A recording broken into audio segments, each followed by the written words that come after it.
வணக்கம் நண்பர்களே. எலுமிச்சம்பழம் தூக்குவது உண்மையா பொய்யா? நான் விளக்கத்தை சொல்கிறேன். எலுமிச்சம்பழத்தை தூக்குறது பொய். அது யாராலையுமே தூக்க முடியாது. குரலை வச்சு தூக்கலாம், குடிச்சாதனை வச்சு தூக்கலாம், எச்சினி வச்சு தூக்கலாம் அப்படின்னு நிறைய பேர் சொல்லுவாங்க. அதெல்லாம் யாருமே நம்பாதீங்க. யாராலையுமே சரி தூக்கவே முடியாது. அது எல்லாமே உங்களை ஏமாத்துகிற கதை. அப்படி யாராவது சொன்னாங்கன்னா இதை நம்பாதீங்க. மற்றும் ஒரு தேவதை நீங்கள் தீட்சை எடுக்கிறீங்க அப்படின்னா அந்த ஒரே தேவதையை நல்லா வலுவாக பூஜை பண்ணி நல்லா ஸ்ட்ராங்காக வச்சுக்கோங்க.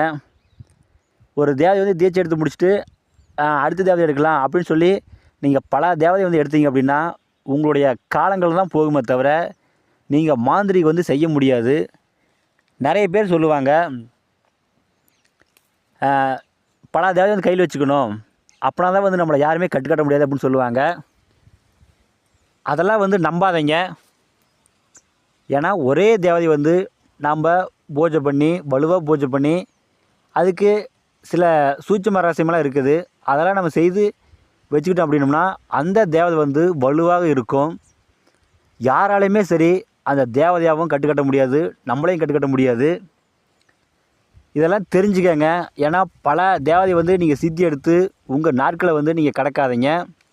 ஒரே தேவதை வலுவாக பூஜை பண்ணி வச்சுக்கோங்க. அதை வச்சே நீங்கள் அஷ்டகர்மமும் செய்யலாம், என்ன வேணாலும் செய்யலாம். நீங்கள் பல தேவதை சித்தி எடுத்தீங்க அப்படின்னா உங்களுடைய காலம்தான் போகுமே தவிர நீங்கள் மாந்திரிகம் செய்ய முடியாது. மாந்திரிகம் பழகிறவங்க இதெல்லாம் தெரிஞ்சுட்டு நீங்கள் மாந்திரிகம் பழகுங்க. மாந்திரீகத்தில் உங்களுக்கு எந்த டவுட் இருந்தாலும் சரி எனக்கு ஃபோன் பண்ணி கேளுங்க, கண்டிப்பாக நான் சொல்கிறேன். இந்த வீடியோ உங்களுக்கு பிடிச்சிருந்தா எல்லாத்துக்கும் ஷேர் பண்ணுங்கள், சப்ஸ்கிரைப் பண்ணுங்கள். மேலும் அடுத்தடுத்து நல்ல வீடியோ நான் போடுறேன். நன்றிங்க.